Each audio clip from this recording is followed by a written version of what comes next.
Euphémisme a été fondé en 2009, ça fait moins de 40 ans, mais dès 2010, ça a été dit par Tiffaine en introduction, notre première grande campagne sur les violences, c'est avec le CFCV, et elle s'appelait Viol, la honte doit changer de camp. Donc à Oser le féminisme, on ne fait pas l'accompagnement, on fait des campagnes de communication, de plaidoyer, de sensibilisation, de formation, et le CFCV est pour nous une boussole.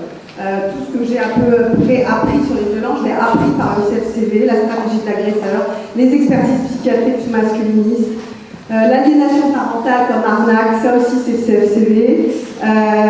Les pièges du consentement, merci le CFCV de nous donner aussi une boussole pour dire que le consentement est une arnaque. La prostitution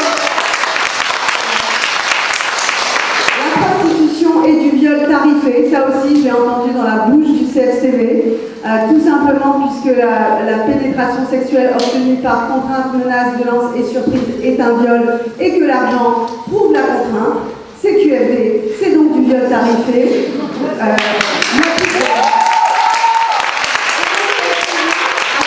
Une vision extrêmement claire sur tous ces sujets, donc c'est vraiment, je pense, une boussole pour toutes et tous sur la question des violences. Et sur la question de la pornographie, j'ai revu un petit peu l'histoire. L'histoire à OLF, elle commence par une discussion à l'intérieur d'OLF en 2016 avec Lucie Sabot, qui était membre du conseil d'administration et aussi écoutante du CFCV. Et elle nous transmet effectivement une étude un peu similaire à celle-ci, faite par le CFCV, et s'intitulait « Lien entre viol et pornographie ». Et en 15 pages, tout était dit, tout était très clair. En 15 pages, donc j'ai retrouvé cette note encore, et il y avait trois items. Les agresseurs sexuels sont des consommateurs de pornographie, les agresseurs sexuels forcent leurs victimes à visionner de la pornographie, et les agresseurs fabriquent de la pornographie. Et là, à Oser le féminisme, on est parfaitement clair sur la pornographie, et le fait que la pornographie, c'est simplement la prostitution filmée, donc du viol tarifé filmé. Tout simplement, c'est QFD. Voilà. C'est une discussion en interne qu'on a en 2016, et puis après arrive quelque chose d'extrêmement important, c'est 2020. 2020, avec un courage inouï, on a des survivantes, des dizaines de survivantes de l'industrie pornographique qui parlent, et grâce à la volonté, l'impulsion, le courage et la détermination de Lorraine Questio qui est présente ici dans la salle.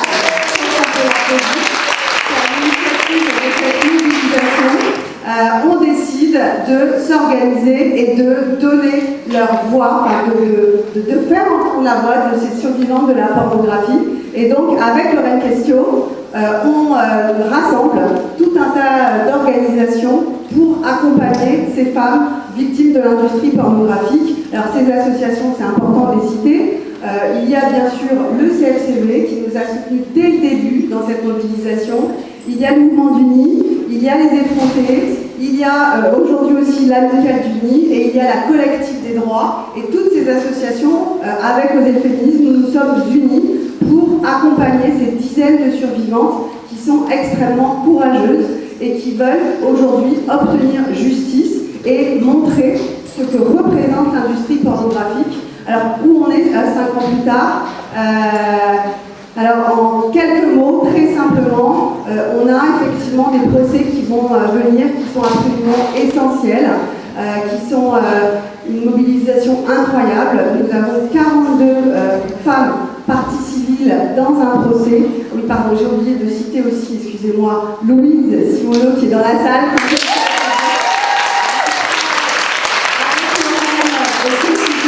Avec moi pour organiser tout cet accompagnement global que nous essayons de mettre en place pour les plaignantes, un accompagnement juridique où nous avons effectivement des avocates qui vont pouvoir les accompagner, mais aussi un accompagnement psychotraumatologique et un accompagnement par les associations. Et nous espérons que le procès aura lieu l'année prochaine avec effectivement 42 femmes parties civiles et en face 17 producteurs et acteurs, entre guillemets bien sûr, puisque ce sont des violeurs et des agresseurs, accusés de viol aggravé, de proxénétisme aggravé et de traite des êtres humains. Et ça va être un moment historique pour lequel on travaille beaucoup et on va avoir besoin de tout le monde, du CFCD, mais aussi de toutes les associations que j'ai citées qui vont essayer d'accompagner avec ces survivants qui ont extrêmement de courage et qui vont permettre de dévoiler ce qu'est la pornographie, un système de violence sexuelle organisée et aussi le principal outil de propagande patriarcale qu'il faut absolument dénoncer comme tel. Donc ça va être un événement important. Tout simplement pour terminer, parallèlement à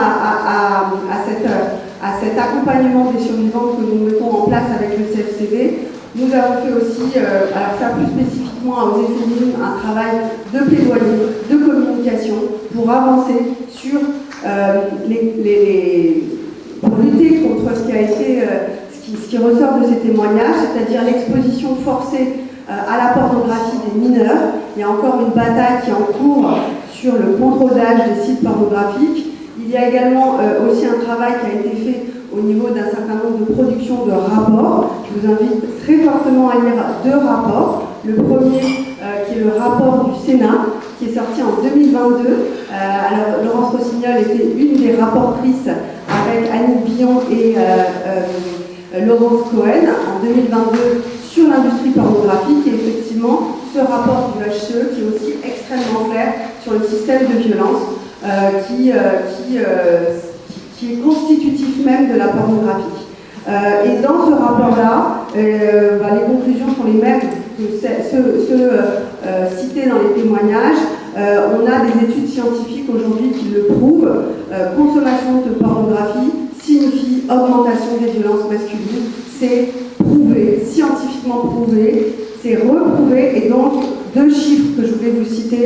Les gros consommateurs de pornographie ont, selon une étude anglaise, 3 fois plus de chances de commettre des actes sexuels violents.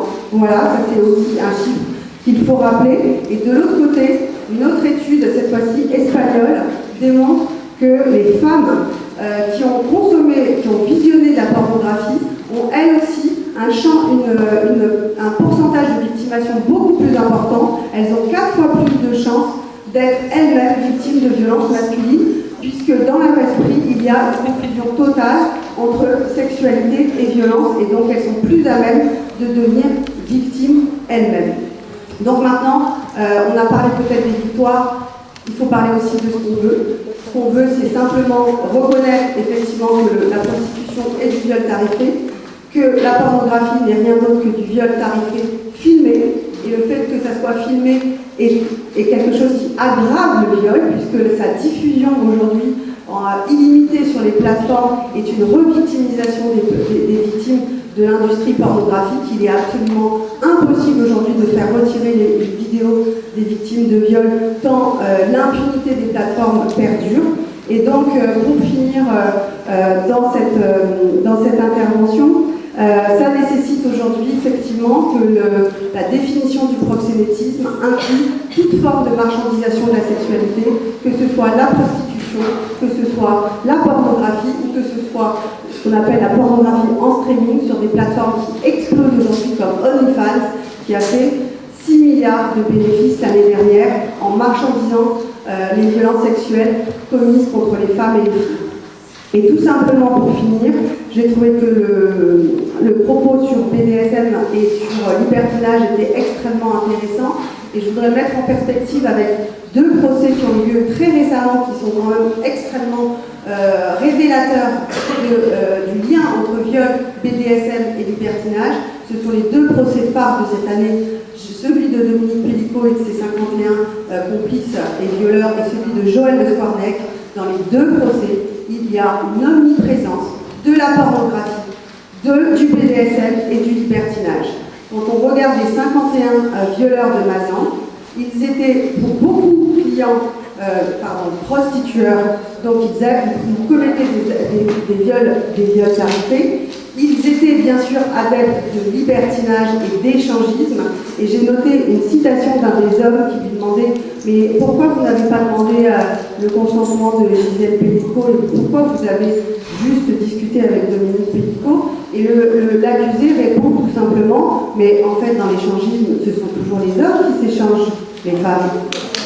Voilà la réalité de l'échangisme.